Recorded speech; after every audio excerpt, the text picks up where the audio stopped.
Just before I get started, some items like if you have any questions, please feel free to post it in the chat. I have my colleague Chris who has joined me in today's session, so he can assist in answering those questions. And if there are some questions specific to your app that you would like to have answered, we can have a separate big breakout room as well later. And we will send out a brief survey after this session, so please do provide your feedback. Now, just going over agenda of today's presentation, we have few latest launches that we were very excited to share about. The first being multi-entity Sandbox for Intuit Enterprise Suite. As you know, we offer quite a few sandbox options on a developer portal, and now we have Intuit Enterprise Suite multi-entity sandbox as well. So I will show you a brief demo of what that looks like on the portal. With regards to the APIs, we have two new launches, the project budget and then the change order. I will walk you through some of the product features and then also give a brief overview of how the API works. You're free to then explore the documentation on our platform to learn more about those APIs.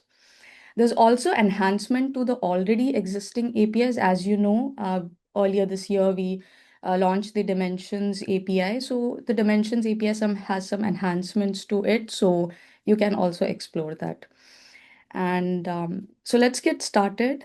The multi-entity sandbox, as you know, right now we offer quite a few options on our portal. One is the Plus queue, Advanced queue, and we have single entity sandbox for Intuit Enterprise Suite. So now we also offer multi-entity sandbox. Let me quickly show you how that looks like on a portal. So if you navigate to the Intuit Developer portal and navigate to sandboxes,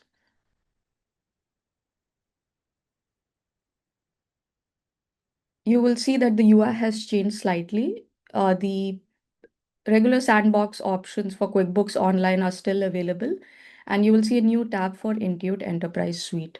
Here, we previously already had app option for single entity sandbox. Now you can, in the drop down, you will see another option for multi-entity sandbox. And again, this is only applicable for United States. So Intuit Enterprise Suite as a product itself is available only in US. So the multi-entity sandbox option is also available only in US. If you wanted to learn more about Intuit Enterprise Suite and how our APIs work with this particular product, please do visit the IES documentation page here. We have attached a link. So once you click on the option, you can just create, and it does take a few, like a minute or two for the sandbox to spin up. But once the sandbox is created, it will appear here. Now, as you know, with like mid-market products or multi-entity structure, there's usually parent and child entities. As part of the sandbox, we are providing like one parent and two children.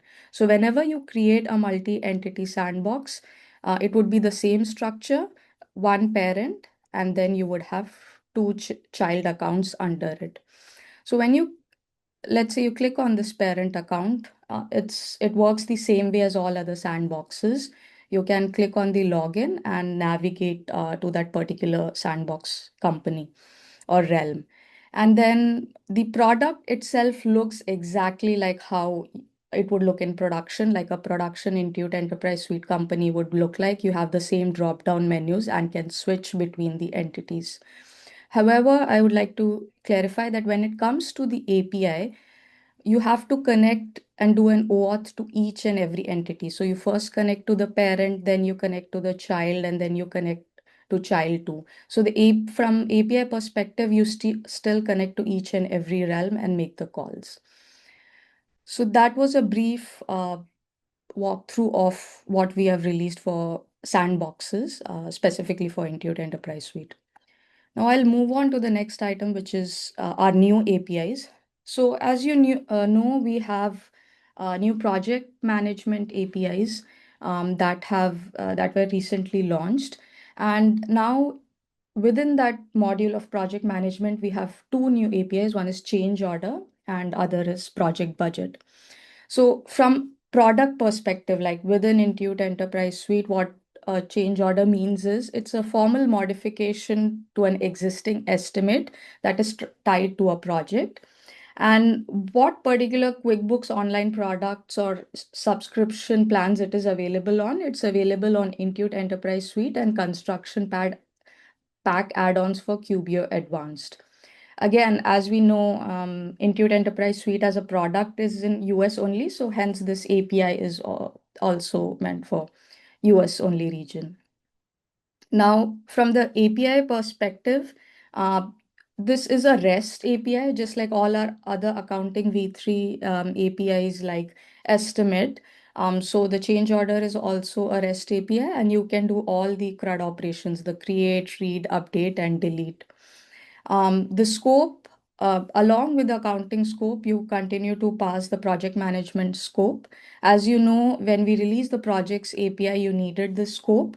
So it's the same way. You need to attach a project ID to the change order because it's a project-based entity.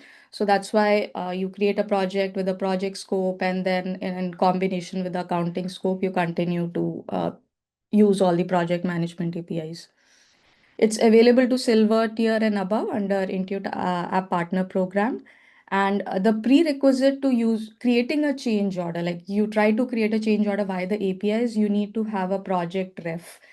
Basically, that's the field which identifies the project ID that was created in the customer's account, Intuit Enterprise Suite account beforehand. So these are the important points to know. You can do all the CRUD operations. It is part of it. It is an enhancement or a new API to the project management module as a whole. And you do need projects to exist in the company or realm before you create a change order on top of that project. For more detailed walkthrough, you can go to a developer portal, use cases under the documentation session. If you go to manage projects, the use case 5 talks about change orders. So you'll have the sample request and response payload, and you can try out the integration. Again, this works with Sandbox as well, just like our other REST APIs. Moving on, the next API is project budget. So we previously released project, and then project estimate is also supported now. So however, there's customer requirements based upon like the needs of their market or their particular integration that they would need to do more granular project costing.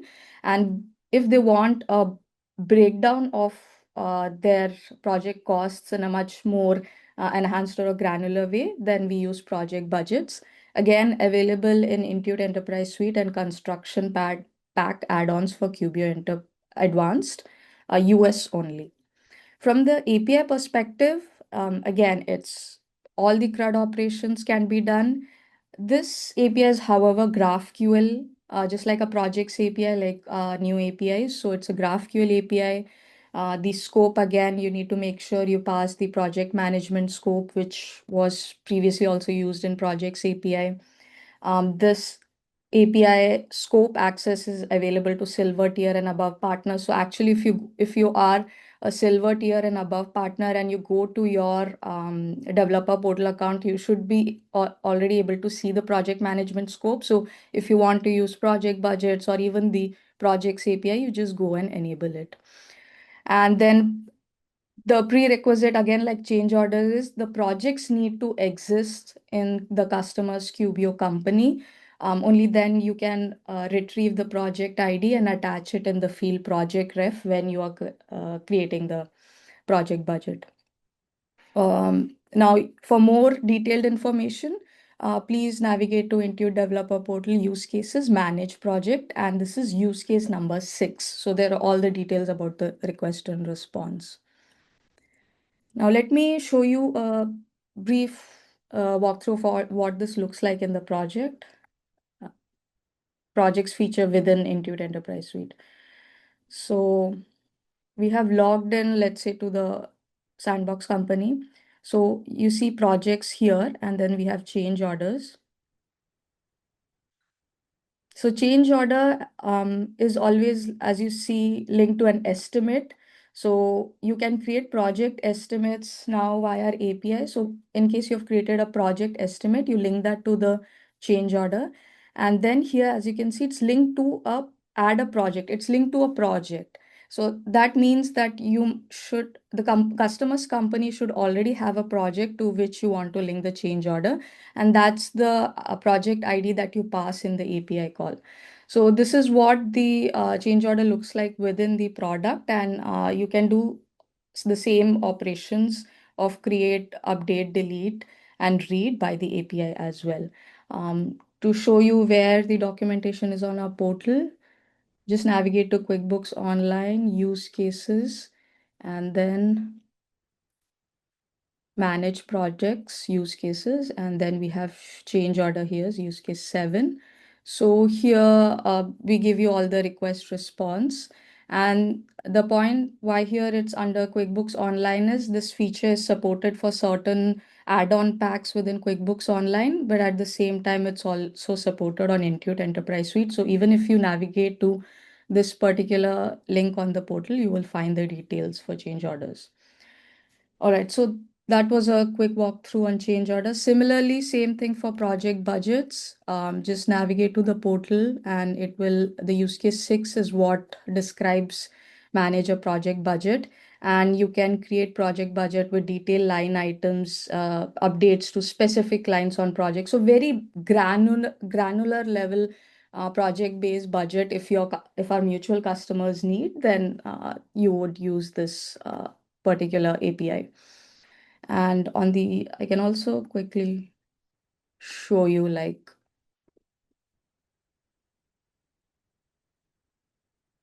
within the product, let's say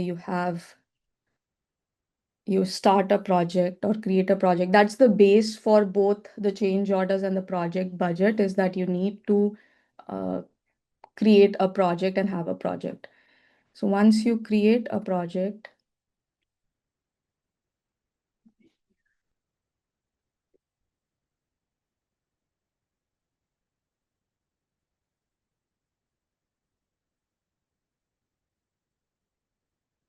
sorry, it seems to be.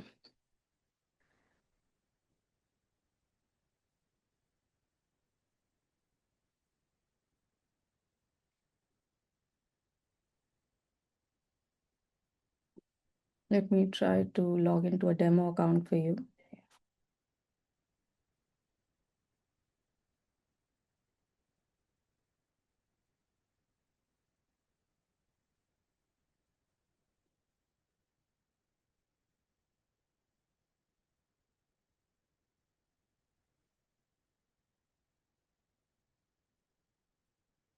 Okay, so I've logged into a demo account. Let me show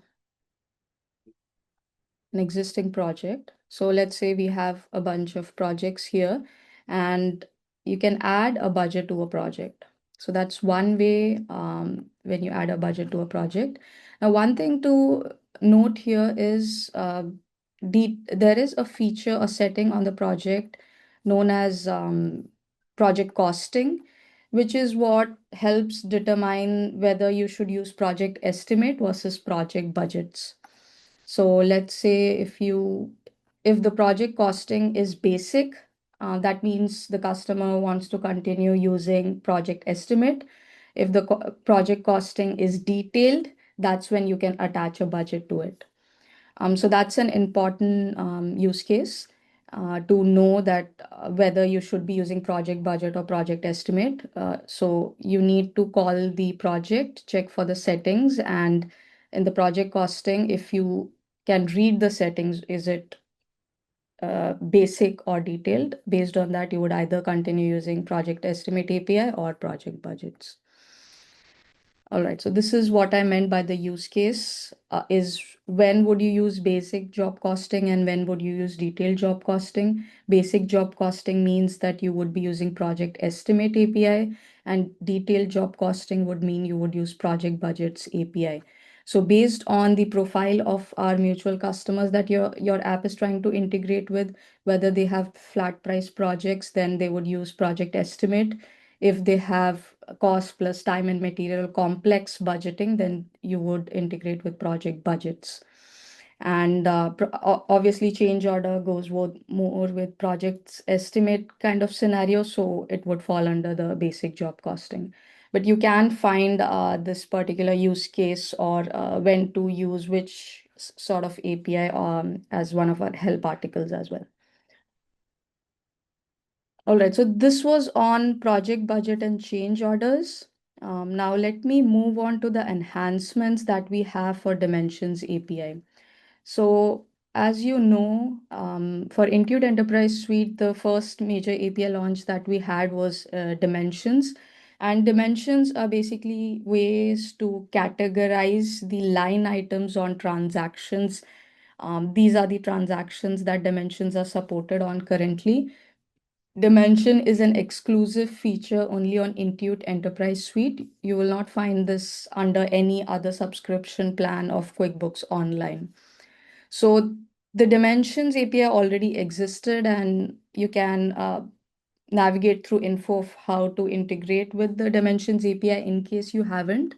But as a next step in continuation to that particular API, we have done some major enhancements, and I'll try to give you a quick walkthrough, but please do go to our portal and visit the use case documentation, because this handles some of the complex multi-entity scenarios. So the first enhancement that we did was multi-entity shared dimensions. I will try to show that within the product as well, but what it basically means is the dimension can be shared between multiple parent and children of the same company. So if a customer has a multi-entity structure of parent and multiple children, a dimension can be shared between them. So to know what dimension is shared between the parent and the children and which accounts share them, or which company slash realm ID share those dimensions, we have provided the ability to read that. And when you read by Dimensions API, the information about the shared dimension will be populated in the field highlighted here, which is shared ID, shared definition ID, shared accounts. Again, so as mentioned, this product feature exists only in Intuit Enterprise Suite. Um, this is the same dimensions API, which is the GraphQL API, same dimension scope that we already had. It's just that we are now populating additional fields such as shared ID, shared definition ID, shared account ID, in case the dimension is shared. A dimension can be restricted only to a particular entity like the parent or the child. But in case they're shared, this information would be passed along when you read the by the Dimensions API. Again, I recommend going through our documentation and better understanding like what is the information that Dimensions API would now give you back for shared dimensions feature. The second enhancement is dimensions value right. So I want to clarify here, this is dimensions value right only. As you know, dimension is sort of a categorization filter for line items. So the filter itself cannot be changed, like dimension definition cannot be changed, but the values that you assign to a dimension, that can be changed by the with using the dimensions API operation. So that has a new scope, which is custom dimensions right. Again, the information you will get the information about what values you can change using the definition ID field, and this scope is available to silver tier and above as part of our Intuit App Partner Program. So similar to how Dimensions Read was available for certain partners, same way this particular new scope is also available for partners. Again, you can visit our portal, and under use case 2, you would find this particular operation and its details. So let me just quickly show you what I mean by dimensions, right, or shared dimensions. So if you navigate to Intuit Enterprise Suite and you can go to dimensions here. So you create a new dimension, and as you can see, it mentions here select companies to share with. So let me name this dimension definition 1 and states. So basically, I'm creating a filter based uh, with an example for states. And I want to share this with certain, like, obviously, in case of multi-entity, there would be parent and children, but you can select as many companies as you want to share with. In this case, since it's single entity and it's not being shared with any other, there's no other entity in the structure, so it won't show here, but ideally you should be able to select. And then this is the value, add a value. So when I say add a value. Now, on the UI, previously you could always create it through the UI, but through the API, that option was not available. Now, manipulating these values, these options are available through the API, and that's what we meant by dimensions value right, is that you can change this value by the API. You can create sub values, add another value. So manipulation of the values is possible by the API. However, the original dimension definition that cannot be changed by the API. All right. So there's a lot of content here, but please do navigate to our portal. And specifically, you can visit the use cases section to get more details on the specific use cases for the APIs that we discussed today. The sandboxes are available for all uh, app partners on our portal. So whether you are subscribed to any particular tier or not, you can navigate to sandboxes and try out our product.